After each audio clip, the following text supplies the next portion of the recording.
Well, welcome back to the Bass Juice Podcast. I am super excited today because we are talking to professional bass fisherman Justin Atkins. And Justin, you're really kind of a veteran in the sport these days. You've been around, although you are still, like I would imagine, kind of younger. You're kind of a veteran, and I'm really excited because we're talking today about a few of my favorite things in bass fishing, which to me are topwater fishing, and then also kind of like mapping and graphing. I think your background is pretty cool. So anyways, before we get into all that, Justin, how are you doing?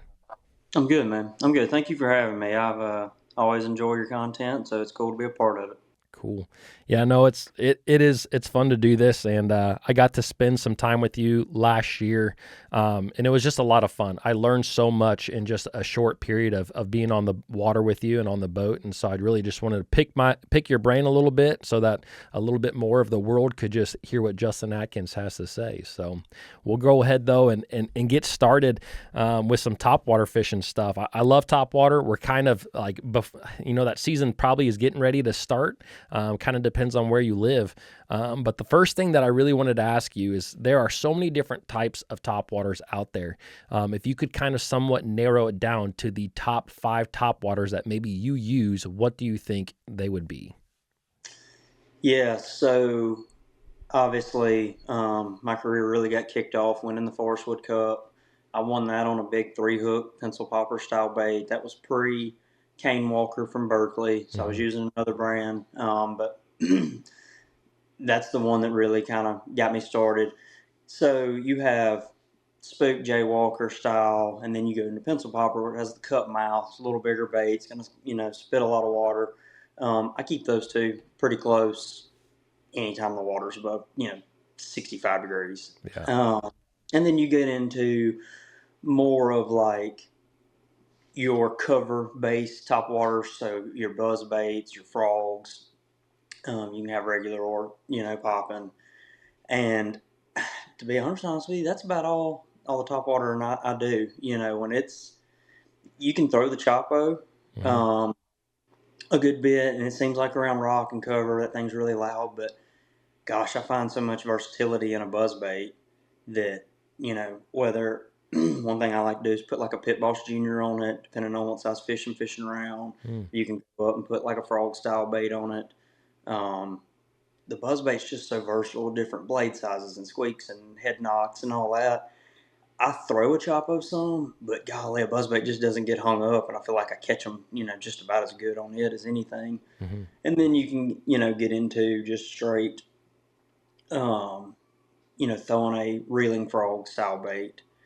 But if I would almost just narrow it down to two, really, and that's going to be, or three. I'm gonna say I'm gonna have, you know, a popping frog, um, which is going to be the popping swamp lord. I love that bait. Last year I got a bunch of them, got to use it when we went to lacrosse. That's a huge frog fishery, and I had zero issues with it. It was actually super durable. Hookup was great. Hooks in it are great. Mm-hmm. Action was good on it. It's really soft. I'm gonna throw that. I'm gonna throw a Kane Walker, Jay Walker style bait, just kind of depending on how aggressive they are or how far I feel like I need to call the fish. Um, Mm. or if I'm in a big fish fishery. If I'm in a place got big ones swimming in it, I'm throwing a pencil popper style bait at all times. I'm throwing a Kane Walker. I want something that's making a lot of noise, it's big, and it's loud. And, Hmm. and then the last one's going to be that buzz bait, and it's just incredible because it covers so much water. It's super versatile, like I was saying a second ago, but it's really good at catching those shallow fish. It's consistent. So sometimes I feel like shallow fish, you need to throw by them, and I like a bait that's real consistent. So the noise is consistent, the action, the whole nine, it's just coming back. It doesn't seem to spook them quite as bad. Um, Sometimes I feel like a big walking bait, you're stopping and going and, really working that bait. It can get them a little weird. I think that shallow fish like to hear it coming and it not be changing. It just seems like when I've been able to see them and I'm throwing stuff to them, that's the kind of thing that does really well with getting them to bite if you're going to be throwing something that you're really working, not talking about like a frog.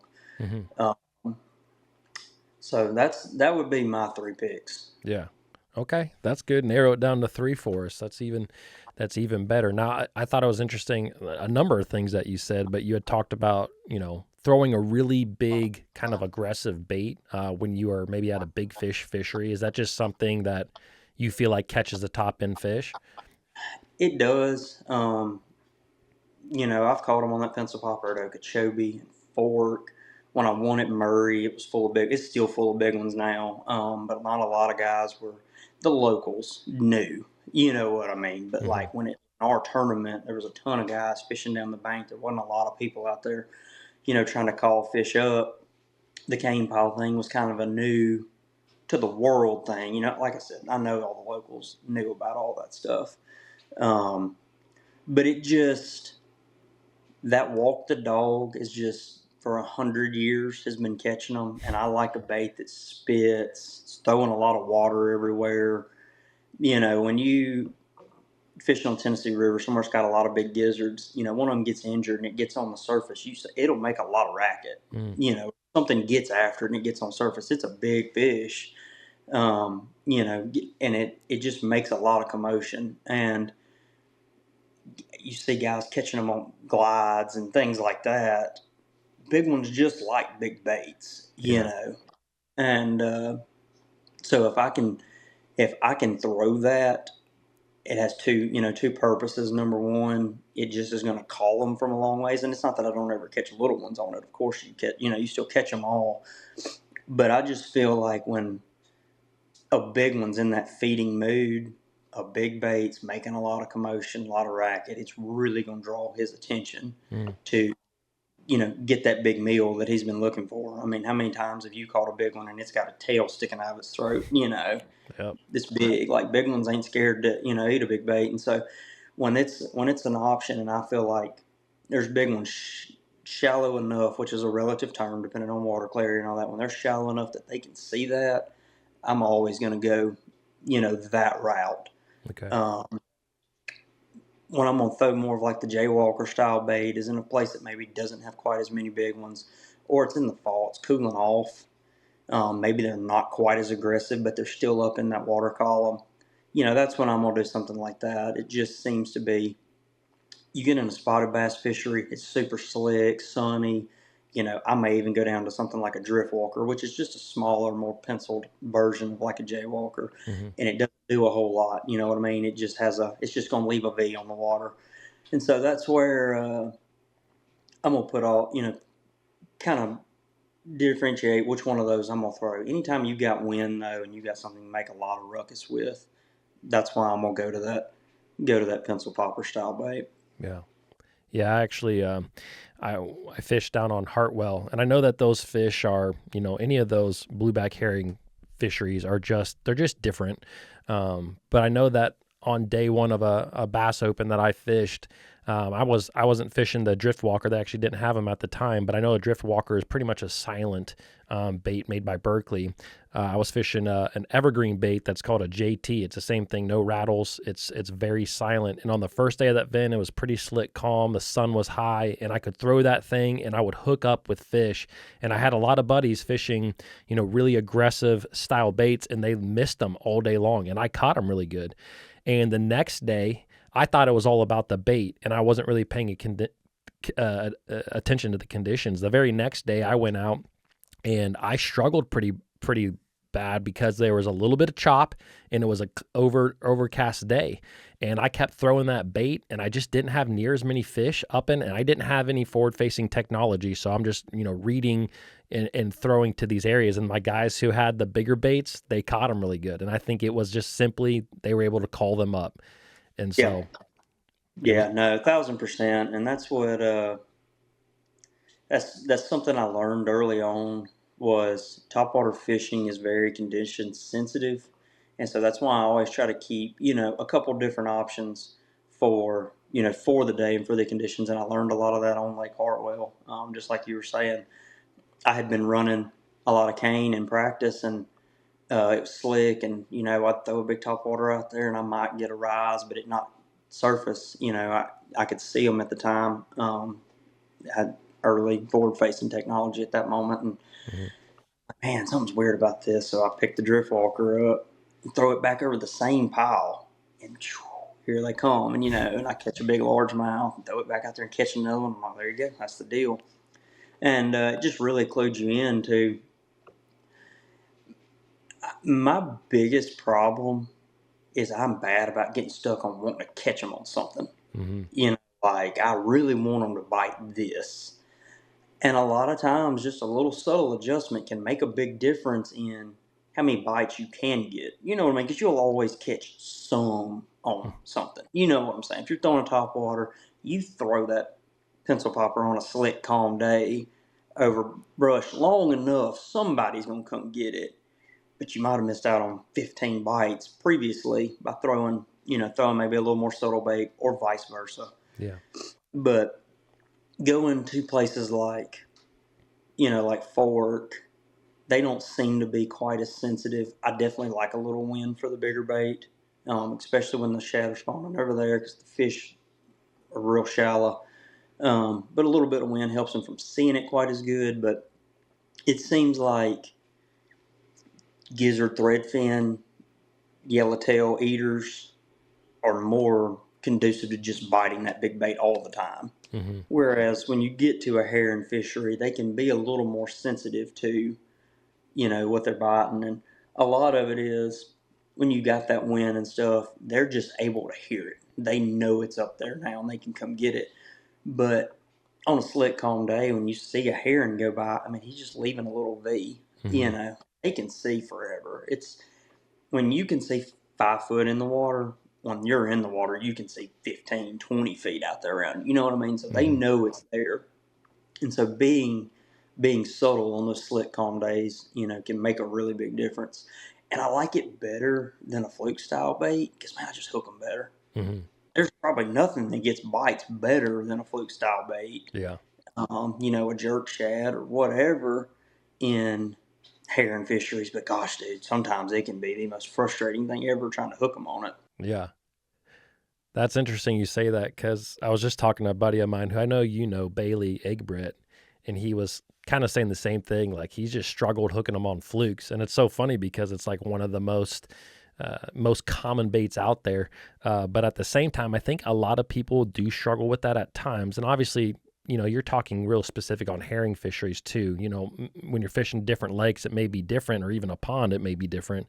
But on those particular lakes, it can be a really big deal just hooking into them, for sure. Mm-hmm.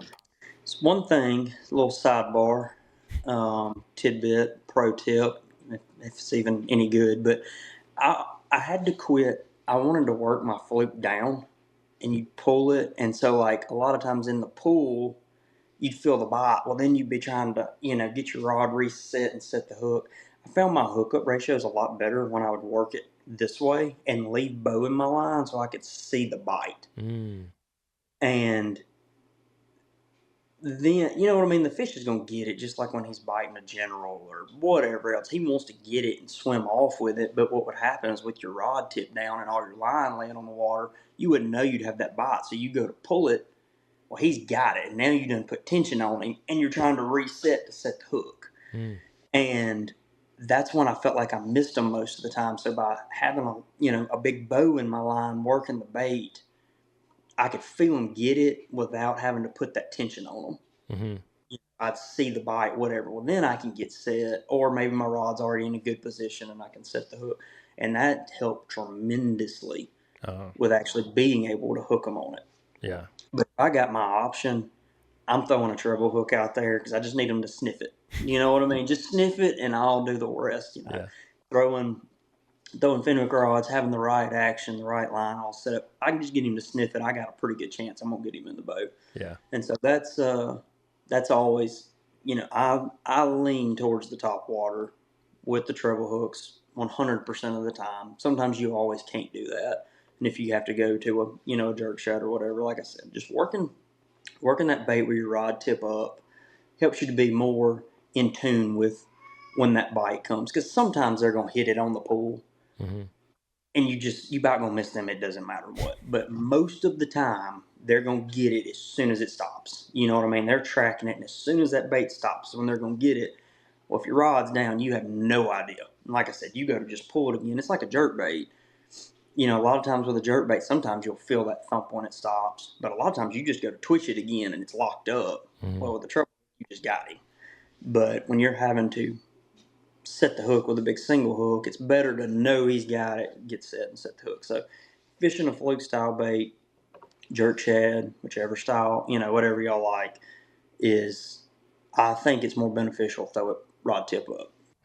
That is a good little tip, and it makes sense too when you explain it. Now, when it comes to the top waters, is there anything that you do specifically with your treble hooks? Do you add treble hooks, like an off-brand hook to them? Do you do anything specifically to try to help your hookup rates?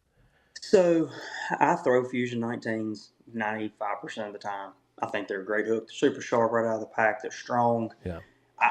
So it's just funny statement, and I mean it in all positiveness. I don't bend them. The only time I ever have an issue is like if I break them, and Yep. I don't break them on the fish. They'll be so buried up when I'm trying to get them with the pliers. And so the benefit to that is a hook that doesn't bend is always penetrating. So when you have one bent out, you've lost your penetration into that fish's mouth. And that's what I like about him so much. I don't care to break one every now and then with the pliers. Mm-hmm. That's fine. I got him. You know what I mean? He's in the boat, and I'm trying to get that thing dug out. So a hook that doesn't flex like that, when you hit them way out there, the harder you pull, the more it's digging. Mm-hmm. And so as long as you got him in a little bit of meat, like you got that fish, he's not coming off. And so I throw fusions. What I will do is upsize a lot of times. I'll go to a little bigger hook. It doesn't seem to affect the action on them. Mm-hmm. The drift walker, it comes with sixes. I throw sixes on it. I'll add a feathered treble. I like it. Mm-hmm. We've always done that, Mm-hmm. and I have no scientific reason or anything to say it is the only way to do it. It's not the only whatever. I just like it. I think when that bait is sitting still, that stuff's just undulating, Yeah. and even if he comes up and that's the only one he grabs, that's fine. Um, But on something that's real finessey like that, I will leave the sixes that come on it. But when I go to a jaywalker or a cane walker, I'm gonna upsize my hooks. I think they come with fours. A lot of times I will go to twos, um, just depending on what size fish I'm catching. But the cane walker, it gets big hooks every time. And like I said, I'll go to twos on it. I throw most of the time. I just throw straight braid. I don't really throw a leader. I like a more parabolic rod. Mm-hmm. It helps cast it further, and then it absorbs that shock from the braid. Because straight braid to a fish now is going to really it puts a lot of pressure and tension on everything. So having a rod that can absorb that shock is good. But then you can fight them well with the parabolic rod if they want to make a run. It's not a big deal. And last thing I do, I always tie a loop knot. Does it make a ton of difference with the split ring? Not really, but I always take my split ring off. So like what I meant by that was like if you just tie straight to the split ring, that split ring's relatively small and it gives the bait a little bit of freedom. Mm-hmm. But I'll tie a loop knot, and I probably like my loop to be size of a dime. So Okay. basically, what I'm doing there is tripling the size of freedom that bait's got on it, and I think it allows it to have a much wider walk. If that's what you're really wanting to get, it gives it a lot of freedom. But I always take the split ring off because what you'll run into is with your not being tight to the split ring and it having all that freedom, it'll work its way out if you ain't careful. Mm-hmm. It can get back under itself. When it's tied to the split ring, that knot obviously doesn't move. It's holding on to the split ring. But when they're both loose, it could eventually work its way out. So I'll take the front split ring off and then just tie a loop knot to the bait. I don't tie any kind of special loop knot. There's 1,000 of them on YouTube. It depends on if I want a double or not, because what happens with a loop knot if you tie a single stranded one. So what I mean by that is you only run through the loop one time and then Mm-hmm. your knot's up. So you have one strand of line. A lot of times you're throwing like 30-pound braid and a lot of shock with that big bait casting and casting and casting. I've never had it break with a fish, but you'll go to cast it and it'll just, and the bait will be back here behind you. And it's just from loading and unloading that line over and over and over. Yeah.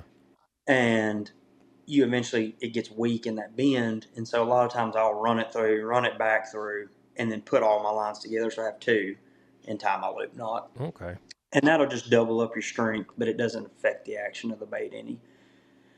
If you didn't want to do that, my suggestion would just be retie it once an hour. Yeah. You know what I mean? Yeah. Every 100 casts, take 5 minutes, cut, or heck, 30 seconds, cut the bait off and retie it. It's just something to be cognizant of, that when you're making a bunch of casts with a big bait, I don't care what size braid you're throwing, eventually unloading and unloading it like that, it's just going to make that bend weaker. So you can really do that either way. It's not critical on like the landing of the fish or anything. I'd always just double it up for the simple fact that I'm lazy and I get too in tune with just casting and I'm gonna forget to retie. So yeah. No, that makes sense. So you're straight braid, loop knot, parabolic bending rod. So that's pretty similar to the way that I do it as well. I do end up tying a leader a lot of times. It's always like about that big. But I can see why you wouldn't need to a lot. One benefit to the leader, and this is no doubt it makes it better, it doesn't get hung in your hooks as bad. Mm-hmm. Throwing straight braid every now and then, and it's worse with a prop bait really more so than a walking bait. Yeah. But, a big fluorocarbon leader on that is a little stiffer, and it seems to stay out away from the hooks. Throwing a bait, anything you're working pretty quick, it's not as much of an issue, but anything like a drift walker, when it's slow, you know what I mean, you're going to give it a twitch and the bait's going to run a long ways. Sometimes it'll pass that braid, well, then you get it fouled up. So if you're down with tying a leader, I don't disagree. There's nothing wrong with that. I think it's good. It's also a little more shock absorption. I just like straight braid simply for the fact that I'm lazy and that's an extra knot I don't have to tie. So Hey, you know what? I'll pick my braid out of my hooks a couple times an hour and just keep going. Yeah. I mean, you won one of the biggest tournaments ever. I'd imagine that was about your exact setup through that. So yeah, no, 100%. That's awesome.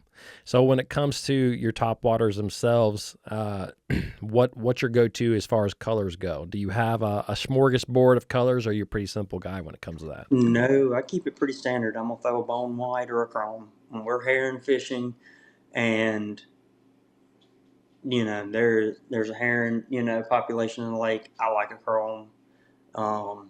Just gives it a lot of flash. It's just been good. Mm-hmm. If you get a real slick day, slick conditions, I may go to something real translucent, but 90% of the time I just throw a chrome bait. And then any other time when you're Tennessee River, Lake Fork, all that, I just throw a bone color. I don't vary from that very much. Mm-hmm. They seem to be standard. All they can see is the bottom of it. Yeah. You know what I mean? And so I get a little bit tickled. People throwing all kind of different colors, but the bottom of them are just bone. Yeah. All of them. You know what I mean? So I'm like, I'll just keep this simple and just throw bone color because that's what they can see. And, you could mix it up some, maybe throw some kind of a bluegill color if you're shallow fishing and you feel like, the bremer bedding or whatever else. But it seems like bone it's pretty standard. It just does well. Yeah. Yeah, that makes sense. I like to keep things simple as well. Now, I feel like when we talk about top waters, you hear a lot about, spook style fishing. We've been talking about, you hear poppers, buzz baits, whopper plopper style baits. You don't hear a lot about wake baits and prop baits, unless maybe you're in Florida. You hear a little more about prop baits. So do you have a time and place for those two specific baits where you throw them a lot? So I love throwing a prop bait. Berkeley makes a spin rocket. It's one of the best prop baits I've ever seen. It's got plastic blades on it. It makes a unique sound over, a metal devil horse. And I really like it. It's so situational, though. That's the biggest issue with, that retailers have, or, lure companies. When they're making baits, they need them to sell nationally. Mm-hmm. And it's such a Florida title, fishery, St. Johns River, Harris Chain and Okeechobee too, but they really like that prop bait on tidal fisheries. And when we go down there, I always try to make that bite happen. The first year we went, when I was on the elites, that's all I caught them on was a prop bait, throwing a spin rocket. And I love it. As far as the wake bait goes, it seems like it's really good for like a highland fishery when they're when they're spawning. Mm. And I think it's so subtle, but it's consistent. Like I was saying earlier about they like just something that's really consistent. Um, the wake bait's, the only way to do that. And the deal with a wake bait is it's hard to cast and be accurate because when you're throwing that, most of the time you're throwing it down a bank with limbs, laydowns, just overhanging stuff and all that. And I think that people can get really frustrated trying to cast that bait because, gosh, dude, it'll sail any which way and the whole nine. So, both of those are excellent topwaters that I definitely always keep with me, but they're super situational. It only lines up once in a blue moon. We're going somewhere that I'm gonna be able to break those out. But catching them on a wake bait is so much fun, and it catches huge ones. And it's just really subtle. You have to have it V'ing. Yeah. You want to get in a hurry and reel the bait a little quicker, but if it's not making that V on the water, it's no good. You have to reel it slow enough. And one thing to kind of combat that is throwing it on big fluorocarbon. And so in that situation, I'm gonna throw that bait with like a 20-pound big game leader. And that line's so buoyant, it helps just keep it up. You're gonna have to hold your rod tip up.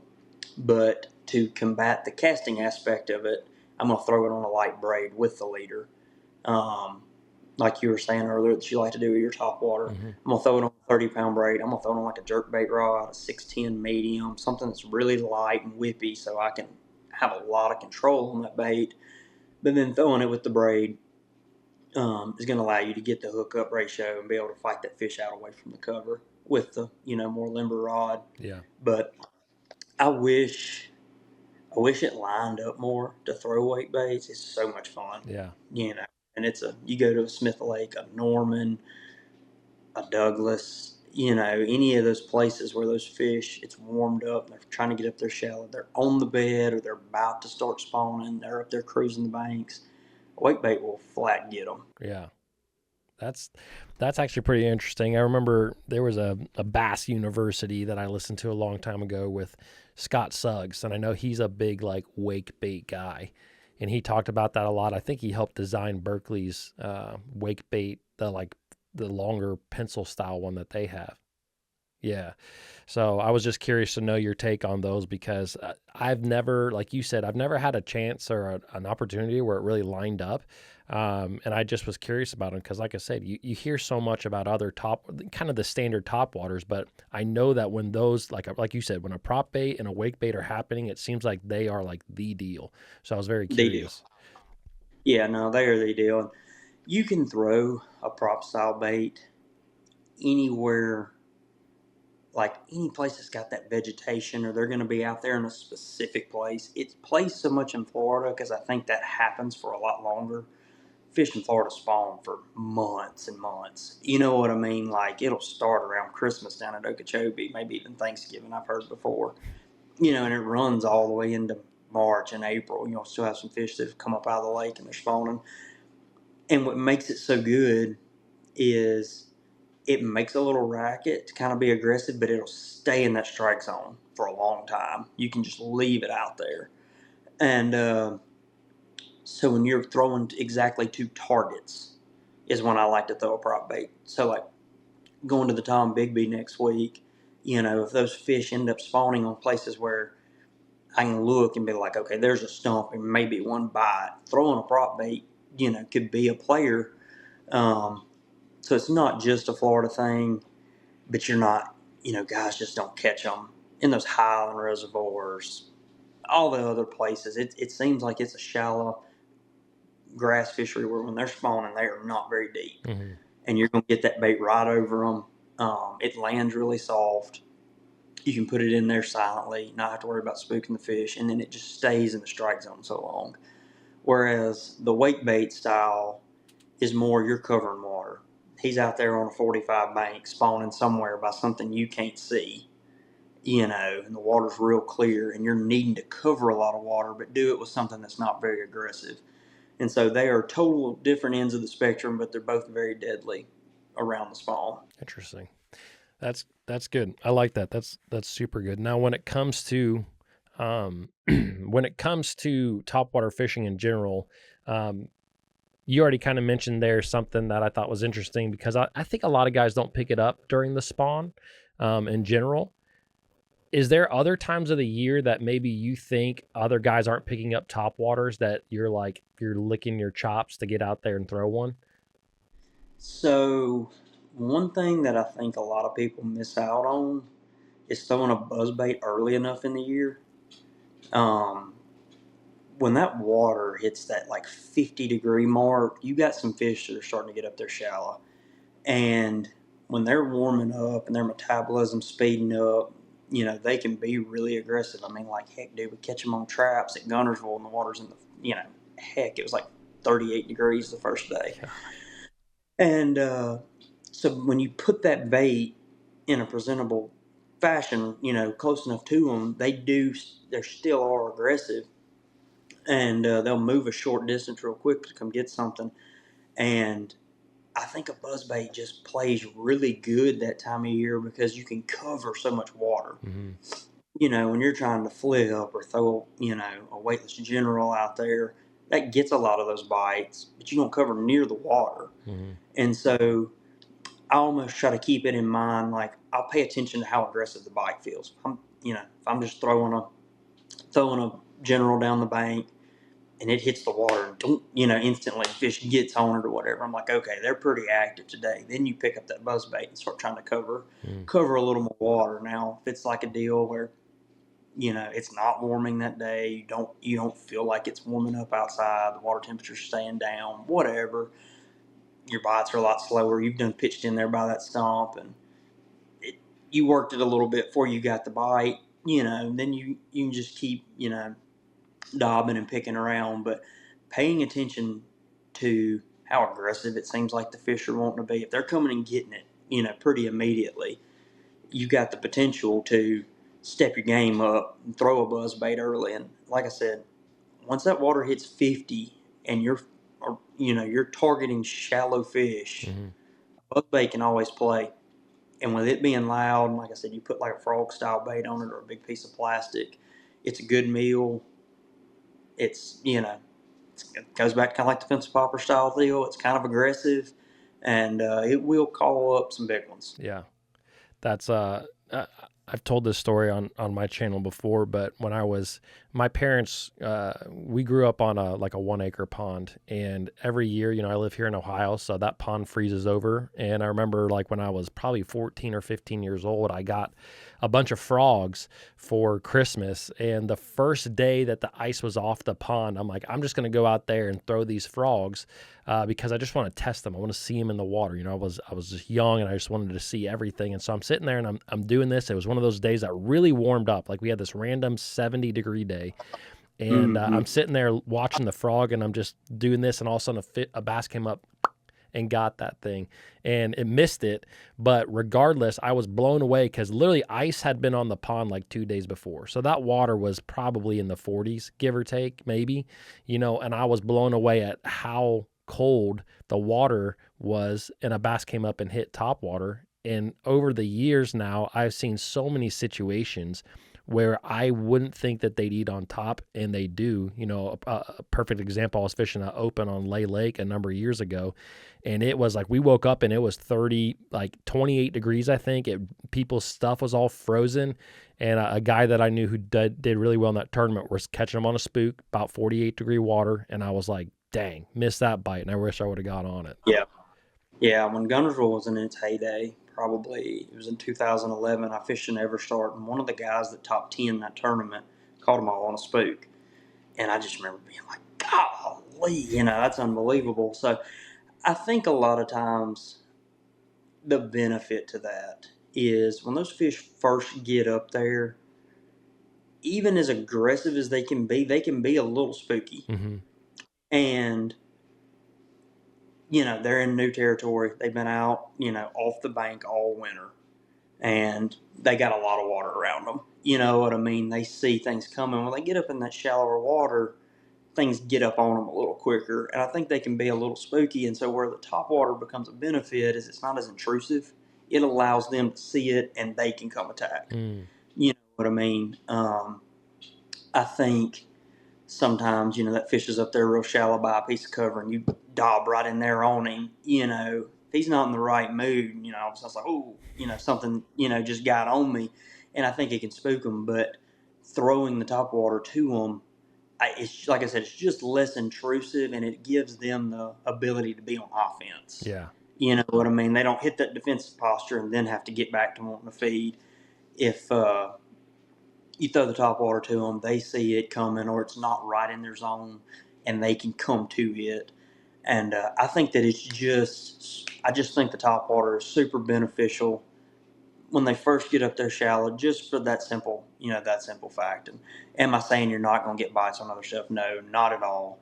But it's something to always keep in your repertoire to try, because there's going to be days when those fish are not in the exact mood to be super aggressive, to hit a spinnerbait when it comes right by that piece of cover. Um, and so having something that's just not right in their face, immediately, I think plays really good. So I always keep it handy around the spawn, or anytime that water's warming up and I'm going to be, trying to target. Yeah. So, long story short, seems like top water can almost be in your hand throughout the entire year. And if they're, 1,000%. if, If there's not ice on the water, you got the potential to catch one on it for sure. yeah. Heck yeah. Well, we'll kind of wrap up top water fishing. I want to get into a little bit of mapping and graphing with you. But one thing I did want to ask is, like, if there's an angler out there that maybe is struggling with fishing top waters, is there just one simple tip or anything that you would say to that angler? If it comes down to getting confidence and just getting the bites, I would say just throwing it, consistently. Like, maybe just go out there where that's just all you're going to throw that day, and learn your body of water. Take a couple different styles. Take your frog, take your buzzbait, take your walking style, rotate through them, and just try a lot. And I would wait until that, like, hard spawn to just post spawn, shad spawn time. That's when it's just absolutely prime. Mm-hmm. Like, you can catch them schooling in the summer, whatever, of course, but like, the time of year we're coming up on is when it's full blown spawn to the shad spawn zone. That's when topwater bites are the easiest to get. Mm. And so I would say, get you a couple different styles, go to your body of water, because like I said, it's so different, as you change water. And we'll have a ton of variety in our viewers where they're going. And so I would say, just get a couple of different ones, understand when that 65 to 75 degree water range is. That's, full blown spawn to shed spawn time. And just throw it a lot and try different ones. And you're going to find one that you have some success on, and you can build a lot of confidence in it. If it comes down to they're having a hard time landing them on it, or, getting the fish to get the bait good, maybe change up colors. I personally, like I said, I like chrome and bone. That's worked well for me. But your specific fishery may, call for a little different color. Get you some color change. If you're not getting the hookup ratio that you're looking for, maybe try upsizing your hooks. And then as far as landing goes, always just throw it on a real parabolic rod. You're still dealing with treble hooks, so a cranking style rod, something that's moderate, is good. And then I just go to maybe a stiffer line, such as a braid, that's going to allow you to throw that real limber rod. The baits, the fish can get the bait good, but when you set the hook, you're going to get them. For many years, guys just threw straight mono on them, and that was all fine. But gosh, dude, you throw that bait, 140 feet out there, and one would get it, and it was like hard as you could jerk on him, and you still barely felt like you got him, and you were double clutching and pumping on him. Braid will just take all that out of it. Mm-hmm. And learn to use your drag, have a good soft rod that'll absorb that shock, and your hookup ratios are going to go up, and I think you'll have plenty of success with it. Nice. Now, I I ended up thinking about something while you were talking.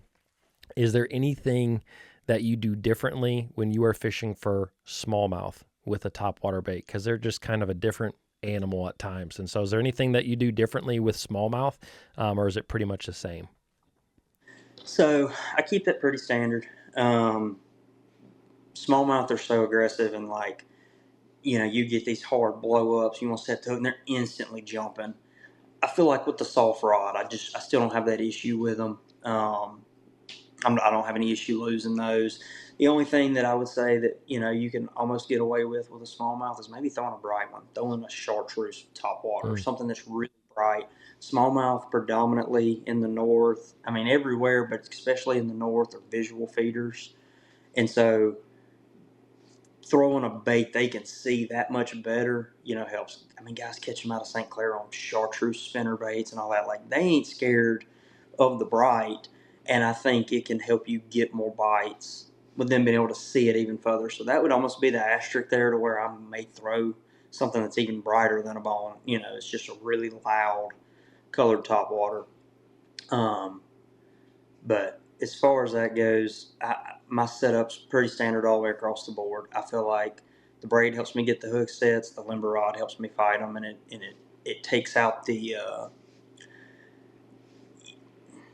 I guess the flaw. I don't know what the word I'm looking for is, but if your rod's too stiff and you hook that smallmouth out there and he goes nuts, tries to make a hard run the other way, he's jumping, whatever, you may run into losing them issue. But having something that's going to absorb all that energy right off the rip is going to help you land them. Yeah. That makes sense. I've actually had a lot of success too on a straight black top water for northern smallies. And I've always thought it was kind of like you said, I think that they can just see it, a contrast against the blue sky or white. Sure. Something about that, we throw it a lot up here in a couple of lakes, and it's just like it can be the deal at times. But they are, like you said, I think it's because they're visual feeders so much. For sure. And that's what I was going to say. I don't really know. The guys at Berkeley, are super smart and scientists into how frequencies fish here, um, what colors they actually see, what green truly looks like to a fish and all that. So I think the words you put is probably the best way to put it. It's just a hard contrast. Mm-hmm. Throwing that solid black, they can really see it. Throwing something that's really bright that stands out against whatever environment they're in, whatever. I don't technically know that they see a black plug and they think, oh, that's a leech. Yeah. Whatever. It's just something they can see. Yeah. And it's going to help them, tune in on that bait and get you some bites. Sure is a fast moving leech up there. Ain't no doubt. Whatever solid black thing they eat up there, I don't know. Yeah. They do like it. Whether it's a hair jig, a flatworm, or a topwater. Black is a great color. Yeah. So I want to kind of transition a little bit to some just mapping and graphing things, because I know that you are a very versatile angler. Like, every time I have someone on here, I'm always like thinking of like, what's this guy's like true strength? Because I want to talk to him about that. And if you look at just your tournaments across the board, like your top 10 finishes have been kind of everywhere, from shallow water to deep water. But I think that one thing you are very good at is just using your electronics. And obviously in today's age, when I say electronics, I think a lot of people are thinking of forward-facing sonar, which you're absolutely great at. But I want to talk a little bit more specifically about kind of your traditional stuff, as far as like side scan and just mapping, because I still think that is probably one of the biggest parts of bass fishing that everyone can get a lot better at. And so one thing that I wanted to ask you is, I know that you, I believe, used to run one of those boats that actually like mapped lakes, where you're like literally running like full blast, zigzagging all day long. Yeah. And so is there anything that you did during that time period where you were mapping these lakes that you can kind of apply, like things that you learned during that now help you a lot as an angler? Yeah, so it was really cool. I worked for Lake Master, did hydrographic surveying, and we would go to these lakes that obviously Lake Master hasn't mapped yet. We would have a Navionics card that had some kind of super generic, lines out there on it.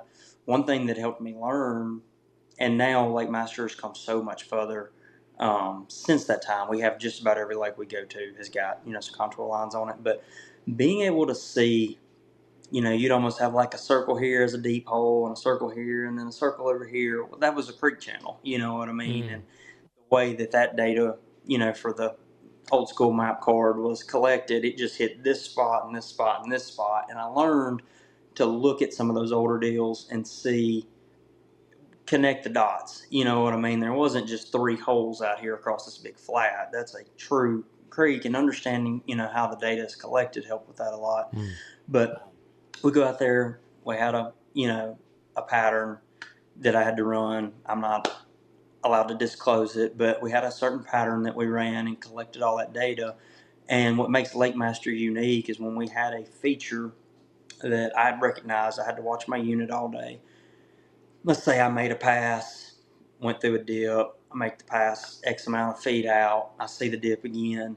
Well, then I waypoint those places and I recognize that that's that's a ditch, hard contour change, whatever. And then I had another pattern that I had to run to really dial in that specific contour. So I collected it perfectly. And as bass fishermen know, little creek swings, a little extra, drop, whatever, bass congregate around irregularities. When you have something that's a lot of the same, that difference is where your best opportunity to find multiple fish is. And so Lake Master goes above and beyond to make sure that we collect all of those, irregularities and those differences so you can really see. And the other beautiful thing about it is now we can color shade. I think you can put up to 10 different colors on a VX card, really dial in exactly what you're looking for. You can change it throughout the year, as the patterns change and the times change. But living on the Tennessee River and then doing that mapping really elevated my game a lot, just because I spent so much time looking at maps and running and watching the bottom and just how lakes formed and learning to read the bank and see where you had a wash and know that, as long as you don't have some place that's got just tons of current that possibly has changed the bottom, that old drain probably ran way out here. And then having an understanding of current and how fish are going to relate to it, I think um, really just made me successful early on. And this is not any kind of shot, nothing like that. But now people pull up and they can see out in front of their boat. They see them, but they don't understand why they're there. Pre-forward facing sonar, you had to understand why the fish was going to be where he was, and get your bait out there to it. And I think where side scan's still a huge benefit is, even if you've done that, you've pulled up somewhere and you see that they're on some stumps, you can cover so much water in your practice by being able to idle and just mark your stumps, see what depth they're in, whatever, and you can scan 150 feet out either side of the boat. That's going to vary a little bit if I'm looking for specific fish, or I know an exact depth I want to be in. I'm going to tighten up that side scan, really blow that picture up, get it bigger where I can see really good. If I'm looking for a specific target, maybe just, whatever out there, and I don't need to see the fish on it, I'll run that way out there a lot further and just cover a lot of water. And so using them kind of as a 1-2 punch is super beneficial in speeding up your practice period, because some of the viewers, not tournament fishermen, they just like to go out to their local lake. That's great. Using your side scan is just going to help you to learn the bottom, in your lake. But in my purpose, I have a specific amount of time that I'm going to get to practice and learn somewhere. A lot of these places we've been to, we go to some I've never been to. So if I get a little clue of what's maybe going on, sitting down and firing up the side scan on the Humminbird just allows me to really cover a lot of water a lot quicker, and it kills that dead time of just trying to troll out there and fish and look, because you can see hard spots, you can see grass, you can see brush piles, you can see fish in them. When I won the cup, I actually, funny backstory here, I fished the All-American and on Pickwick. It's the whole reason I signed up to fish professionally. The All-American was going to be at Pickwick. I told my dad if I made that All-American, I thought I could make enough money here to pay for my tour season. And so I Didn't have the money at all, but I just had way too much confidence, honestly. And I made the All-American that year, so I signed up to fish the FLW tour. We get to Pickwick. I ended up having a great tournament, finished third in the event, won enough money to pay for my tour season, and fished. But coming in third at Pickwick, dude, really burnt me. Like I was super unhappy with that. Yeah. I wanted to win that tournament, and I left from that and went to Murray and idled. We could get, information back then. A buddy of mine that's from out that way that I met through college fishing was like, hey, fish are probably going to be in cane piles. I don't know if you've ever heard of this. Normally we have a hard thermocline that puts them back up on the bank. We've had a super mild summer. It's something you ought to look for. I didn't get any waypoints, none of that kind of stuff. He just was like, hey, this is a herring deal. The locals do. I don't know, but it's worth your time. So I go out there and idle. Dude, I idled for like 4 days and I never found one. I would just fish and then I'd idle and idle and idle until I got tired of it. Never And I'd found like fish. cane piles, is what you're saying? Never found a cane pile. Mm. And I was like, this is dumb. And dude, I'll never forget it. I idled over this one big obvious point, and on my 2D, this huge red, return comes on it. And I'm like, that's got to be what that is. So I marked it on 2D, and I go back by it on side scan, and it's just this little bitty faint line. And I was like, okay, so I've been missing them. They're out here. Yeah. So I had this just circle going around this waypoint out there because I would go by it and I would turn up I turned up my speed a little bit on those. On a hummingbird, you can do this, but especially on those helixes back then, I turned up my graph speed and it stretched that line.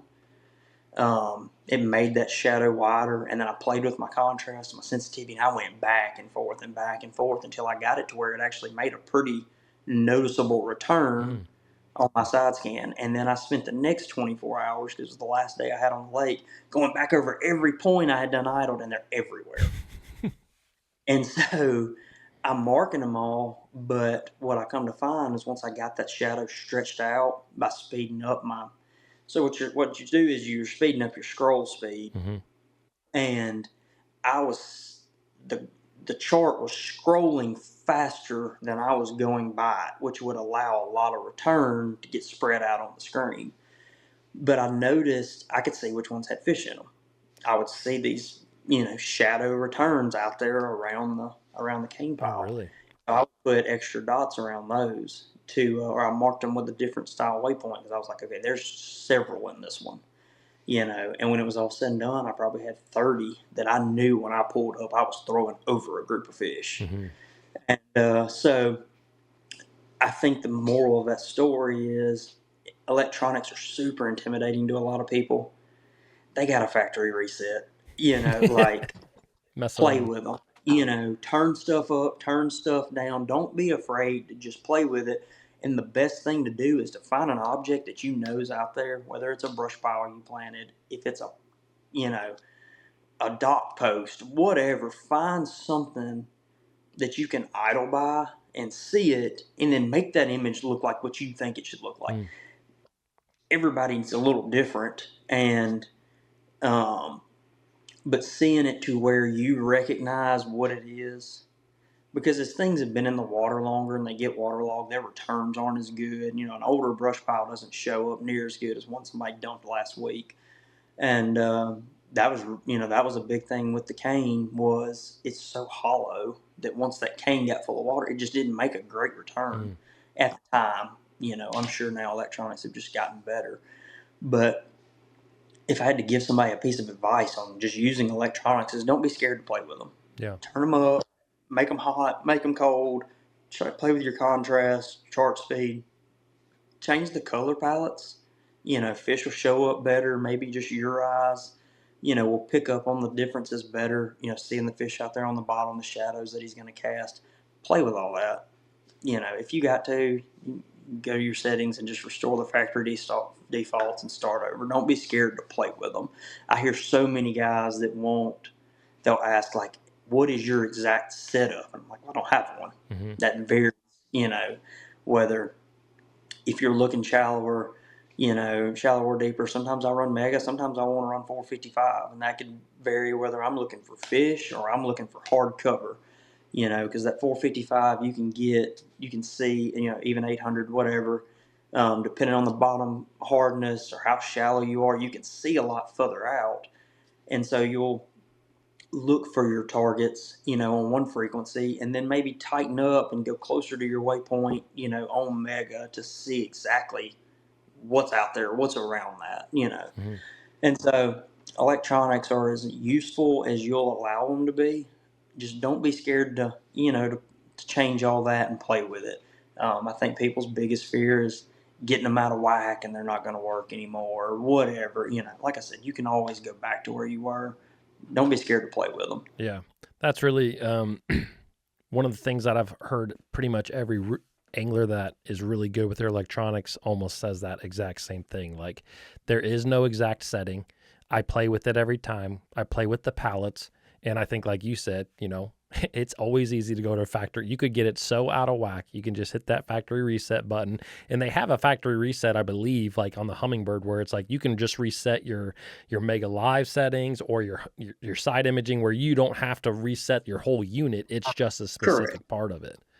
Correct. Yeah. No, 1,000%. And that's why I love running Humminbird units. They are, once you get used to, and it's all about what you get used to. Some people will use one brand and when they go to another, like, oh, this is so complicated. But once you're used to that user interface for how they work, it just seems day in and day out, Humminbird is the most angler friendly to be able to get what you want out of your unit. Mm-hmm.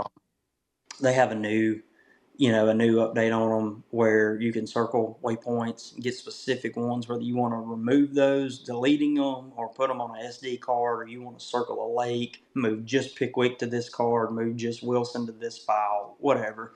They just seem to be super user friendly. And like we were saying about the settings, from boat to boat, where you mount your transducer can change your image. So running different settings, that's why I try to tell people, like, it's so specific to your setup for how you're going to need to run your settings, and water clarity, bottom hardness, all those things will just change. So the guy that just weekend fishes on the same fishery every weekend, play with your settings. You're going to find a good happy medium for where you need to be, where you're at. Somebody like me that travels a bunch of different places, my stuff changes every day. Mm-hmm. Yeah. So when you talked a minute ago, first of all, that like lasso feature is super unique, and I actually like to use it a lot because I'll sit down on my phone and mark spots on my One Boat Network app, and then I lasso them, and then I can just Bluetooth it right to the deal there on my units, which is super nice because back in the day when I would sit down and do stuff, I'd like go in and manually input all this stuff, and it took forever. But another thing that you had just said was, what were you? Now I've lost my train of thought here. I love when that happens. It's part of being in your 30s. Oh, geez. It completely slipped my mind. But I know that one of the things that I wanted to ask is like, when it comes to side imaging, this is what it was. You talked a little bit about, 455 versus 800, and this is kind of for down imaging as well, I know.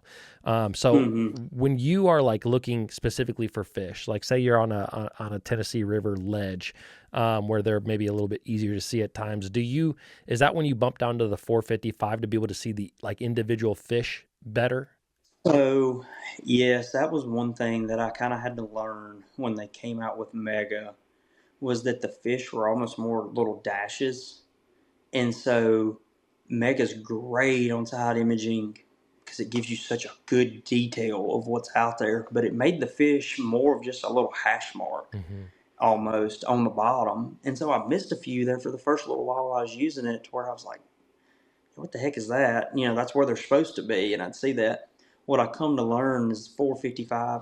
I'm not a scientist. I'm not an engineer. I have no idea. I know it's the difference in the ping speed and the width of the ping and all that. 455 would make them more like a round dot. Okay. Traditional, the way that we've always seen them. And so a lot of times when I am idling on Tennessee River, I'm looking for schools or fish, I run down on 455 and side on Mega. Yep. Mega will give you great shadows out there, so you can see them on side scan. And then when you want to go over them on 455, I can really tell the size difference, to know, white bass, largemouth, whatever else. Now I can't tell you that's a school of nothing but 4 pounders, but I can see the way they're oriented to the bottom. And then when you get that full um, circle dot, that good tic tac return, I can say, okay, that's probably, that's what we're looking for right there. And so mixing up your frequencies between side scan and down scan is, that's a very powerful tool. You can get to where, obviously all you look at is mega and you're going over schools and you're like, okay, that's probably bass because my hash marks look this way. But I grew up in the 2000s scanning. I like a big tic tac down there on the bottom, and I like to see that. 455 gives you that picture better than any of them. And so for the looking, I'm going mega, but for the diagnosis, I'm going 455. Okay.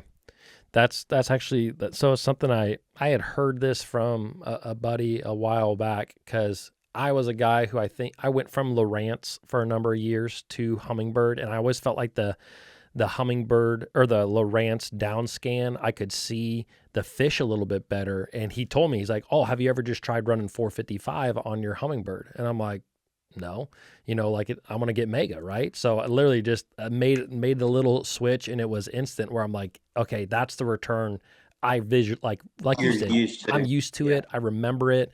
I could get away with, like you said, if you recognize what it looks like on mega, you can be fine. But if you want to kind of get back to that, then it's easy just to, Just whatever you're used to. That's right. Just playing with your frequencies, and that goes for anything. Um, I'm Hummingbird through and through, but all the electronics will show you everything, whether it's the forward facing or the side imaging or the down imaging, whatever. They show you, they'll all show you the same thing, but it's going to look different, and it's all what you're used to. Um, I ran competitor brands forward facing for a while. I've run all of them, mhm. but I went to Mega Live, and at first I was like, man, I'm not sure. Now that I've used it, I love it. You know what I mean? Once I understood what it was telling me, and I got back in a boat not too long ago with a competitor's brand that I finished second twice with, and I was like, what in the heck is this? You know what I mean? And it was just foreign to me now. Mhm. I've gotten used to what I'm seeing. So um, obviously, personally, I want everybody to run Hummingbirds. I think they're a great company. They support my family. They take care of me. But the biggest thing is just be comfortable with what you're seeing. This equipment's all really good now, Mhm. and just being comfortable and confident in what you're seeing. And if that means you got to just sit down and idle, for hours and hours, and when you see something that you're not sure on, whatever, stand up, fish for a little bit until you start getting that feedback that you're looking for, and then you'll learn. Okay, well, I saw this, and this was my answer to that.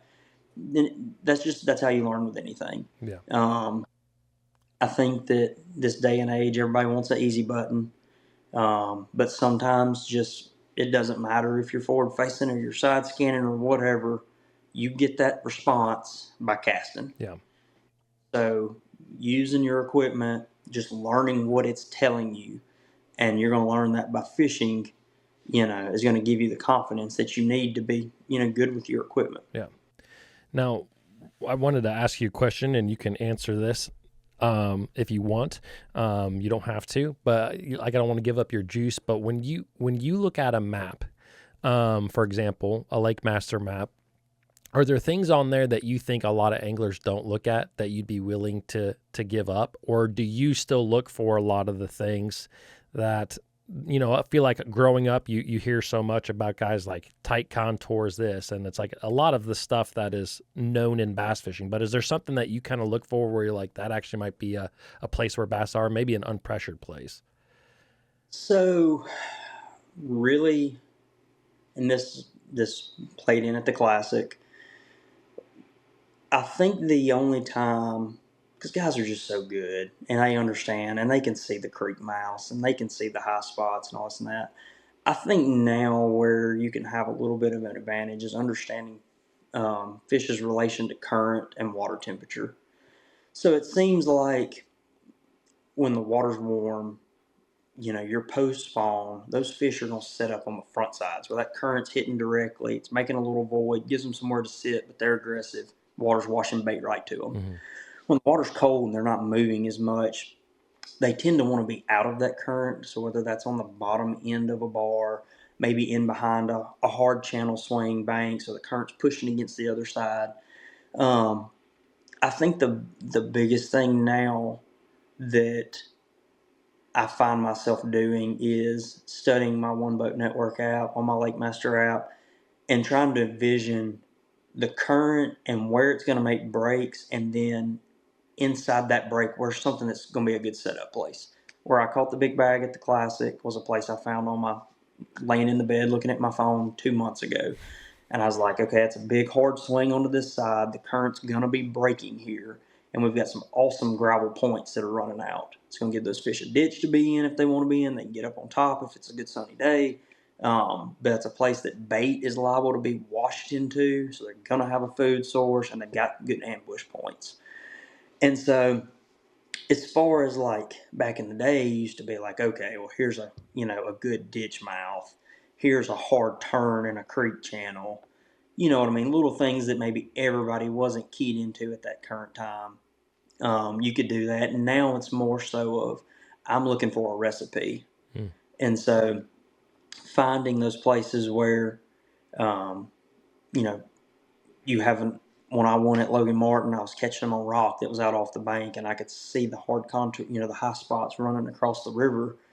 And I just knew, like, we've been running a ton of current. Spotted bass probably going to be set up traditionally where the current's washing to them, and I could run from one place to the next, with my Lake Master. Whereas it was a cold water fishery. I know it was warming up, but it was still, the water was in the low 50s, high 40s during practice for the Classic. And it's like these fish are still going to be more in a winter type pattern. They're going to be more just out of the current.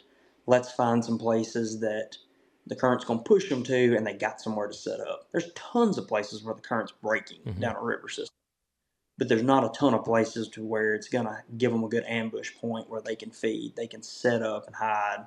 It's maybe going to have, brush that hasn't been washed out. And I'm not talking about man-made brush. I'm talking about stuff that has just floated down the river and got pushed out into that eddy and it's sunk out there. Those are things that I try to look for now, and that's all in current-based fisheries. If you were going to go to, a lake that doesn't have any current, the biggest thing that you look for then is like hard contour changes. So they're going to have a good hard ditch, but maybe has some flat places out on the sides.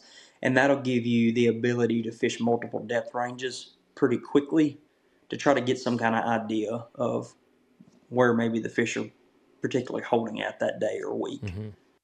Yeah, that's good, man. That's really good stuff. Just thinking about the current, how it flows over structure is so key, and it's a detail that sometimes you just don't pick up on until you're out there on the water. But if you kind of think about it beforehand, like you said, one of the best places you had in the Classic, you were sitting in your bed at night, thought about it, probably marked it, and now you're what did you get, top 5 in the Classic? Finished sixth. Six, Yeah, okay. finished sixth. Yeah. No, it was a great event. 23 wanting to pounds fish almost Classic. one day or something, 22 Yeah, and change. yeah, really. And I wish I'd have worked on them a little bit better. We ended up not having any water flow the third day. The pollen settled. The bait fish swam back out into the middle of the river, and still had enough fish, left around. I had a good event the last day. Had a good day the last day, but the being able to look at all that and just have an understanding of the environment that I was going to be fishing in, was a major key to my success. Yeah. Cool, man. Now, one thing I did want to ask you is that you are, I feel like there's several anglers in this category, but I feel like there's more that are not. But there's a lot of anglers who kind of grew up, like you've been tournament fishing for 20 plus some odd years, so you're very used to the traditional bass fishing. But you've been able to switch over to kind of the new technology of the world, the forward facing sonars. You've been able to switch over, and not only switch over, but you've been able to at the same time be able to go back and forth, like, where you can go. And even if it's a lake where you can use a lot of forward facing sonar, you're allowed to, you still have times where you're going to pull up maybe on the bank and throw a spinnerbait or swim jig down there. So one of the biggest things that I wanted to know from you is like, how have you been able to adapt, where I feel like a lot of anglers that have been, and this is not just like elite guys, this is guys who've been fishing their whole life, where they've been fishing 20, 30 years. How have you been able to kind of adapt and really be able to use that technology, but also rely on kind of the traditional way of fishing? So really the biggest thing in that is just kind of trusting your instincts. There's times when, forward facing can't be beat, and there's going to be times where it can draw you down a rabbit hole. And truthfully, I was telling you before we started recording, Martin was one of those situations to where I almost had like a sensory overload. I was seeing them everywhere, but the fish that you were going to do good in that tournament were truly up there on the bank. Fish are used forward facing to catch them. And that's all fine and dandy, but it just seemed like they were just shallower. So almost having an understanding of the fishery and what kind of weights you expect you need to be able to catch, you have to be able to turn it on and off, whether what you're catching, with forward facing is what you're looking for or not. Understanding that and just having the confidence to be able to go back to, traditional style fishing, I think has been a key. And one thing that I've really kind of had to learn with forward facing is I was fishing a lot of the same places I always fish, and I was still catching the same fish. And one thing that it's really opened up is that they live on stuff we never realized that they lived on. Mm. And so that has, helped me be successful forward facing. I'm not near as good as a lot of these guys. I hold my own from time to time when I need to, but looking in new places and using that technology to tell you, what's around, well, has been super beneficial. But like the first day of the classic, I started out using it. I caught a couple on jerkbait on a current break on a big rock that was sticking out, but the wind was blowing really hard on this one bank, and the bank had a hard sweep in it, and the current was washing right against it. And I knew it was going to be making a good seam on there, and I'm like, I need to ease over there and pick up Fritz side, make the cast, that I've been making for 25 years right down the seam, and I catch a 4.5 pound smallmouth. So um, I think that a misconception is that it's the only way to catch bass now. It's not. They still set up and do things that they've always done. We still catch them on baits that we've always caught them on. And I think that to be a well-rounded angler doing both is going to benefit, because there's just days when you can use it when it's not the deal. You need to be doing something else. And there's going to be days when you can have some success on the bank, but using your forward facing to catch fish that are a little harder to target is going to make it going to make you have a super successful day. So um, I guess to answer your question, it's just time on the water. Doing both, having days where I'm just going to go fish, I'm having days where I'm just going to go use live, and just having the confidence to be able to switch up either one and reading the situation. Yeah. Can you, I know that one thing that you said there is that, like, I think a lot of guys start out with forward facing. They're going to some of the exact same places, like you said. You caught them here years and years and years doing more traditional techniques. And even myself, like, I've done a lot of that as well. Now, over the last couple of years, like, for example, I've noticed that sometimes, I'll go to the same exact point where I've caught fish in the past, but I'll actually find that these fish are randomly relating, like, super deep out on the point on like a softer bottom where I would have never picked up a bait in my life. And so you had talked about, for you, there are times when you're out there on the water where you're fishing in places where you may have never fished traditionally. Is there an example of that you could give me, or that you could think of, where you kind of found fish in a place where you're like, man, I probably would never have done this before? So it actually goes back to what I was talking about with the way the fish are setting up the current. I always like to fish those places where the current hit more directly, and it came as a little bit of a surprise to me once we started using forward facing.